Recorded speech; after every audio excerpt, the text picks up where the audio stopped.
Explainer. What post-unrest reforms is Kazakhstan proposing? The leader of Kazakhstan has trumpeted ambitious economic reforms following the worst outburst of public unrest the country of 19 million has seen in 3. Moscow, Kazakhstan's leader has trumpeted ambitious economic reforms following the worst unrest in the country of 19 million in 3 decades. The measures are aimed at reducing the state's deep involvement in the economy, bridging the gap between the wealthy minority and the struggling majority, and eliminating triggers for further turmoil. Experts say the announced changes look good on paper, but question whether the new government in the energy-rich former Soviet state will implement them. A look at the causes of discontent and the government's promised reforms.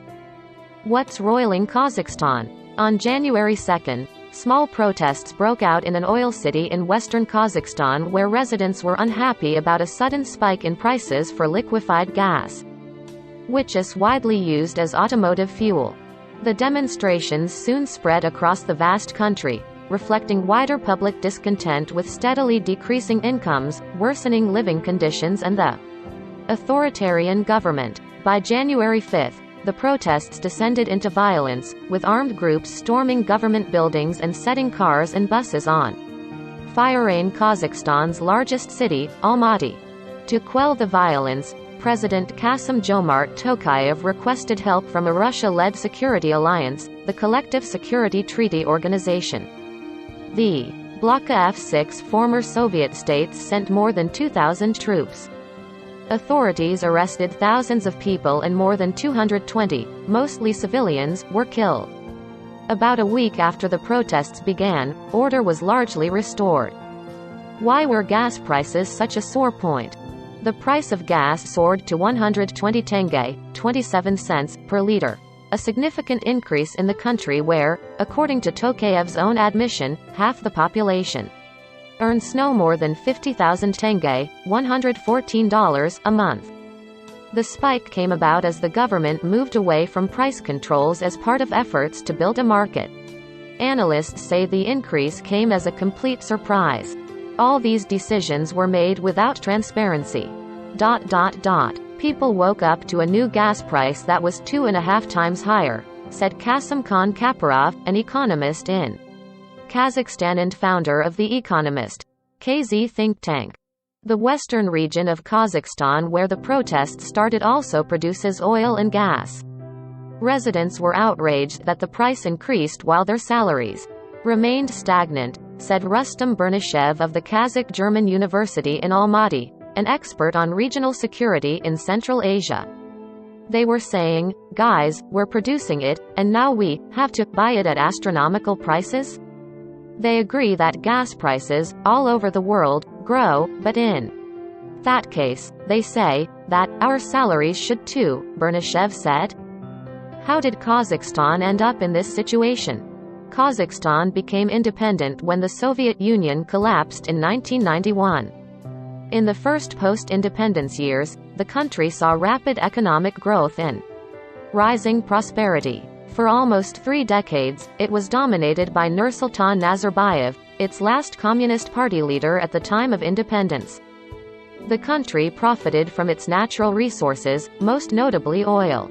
Foreign investors were welcome. Money flowed into state coffers, and social spending helped keep abject poverty low. But key sectors such as mining, telecommunications and banking were dominated by state-owned companies and a few figures connected to Nazarbayev, either politically or through family ties. As time went on, Nazarbayev increasingly monopolized the country's politics, suppressing opposition and introducing a highly personalized form of rule as El-Basi, the leader of the nation. Nazarbayev resigned in 2019, but until recently remained head of the ruling Nur Otan party and chair of the Security Council.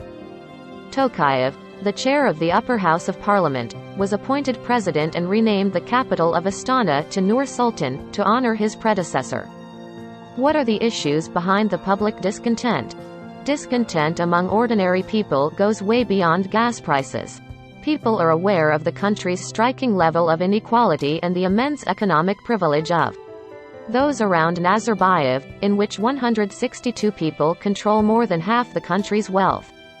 Meanwhile, the average monthly wage is around 243,000 tenge, or $558, according to government statistics, although the cost of living is relatively low compared with Western countries. A recent report by the Organized Crime and Corruption Reporting Project found that a charitable foundation created by Nazarbayev held assets worth $7.80 billion, including stakes in banking, shopping centers, logistics firms and food production. British authorities issued unexplained wealth orders to Nazarbayev's daughter and grandson demanding they reveal where they obtained funds for 3 London properties worth more than £80 million. A judge threw out the orders. What approach is the current president taking? Tokayev publicly acknowledged Kazakhstan's rampant inequality and initially tried to quell the protests with a few concessions. He capped gas prices for 180 days, named a new cabinet, and ousted Nazarbayev from the National Security Council. The president outlined future reforms to reset the economy, remarking, "We need to define new rules of play, fairer, more transparent and just." Among the ambitious measures he touted are reducing the government's involvement in and oligarchs' influence on business, reforming the Samruk Kazyna sovereign wealth fund, which owns major companies, and ensuring fair competition, a better investment climate and the integrity of private property, in part by overhauling the country's justice system. What chance of success do the proposed reforms have? Kaparov, The Economist, said important questions remain about the Samruk Kazyna fund and its companies. Will there be a privatization? On what scale? In which time frame? He asked. Will it be open to everyone, including foreign investors? These issues haven't been mentioned. The inner circle's power and influence raise serious obstacles to any wide-ranging reform that would be required to privatize state companies and allow outside interests to compete in key sectors, said former World Bank official Simon Commander, now managing partner at emerging markets advisory firm Altera Partners. Tokayev's speech, while interesting, is certainly more radical than is likely to be possible.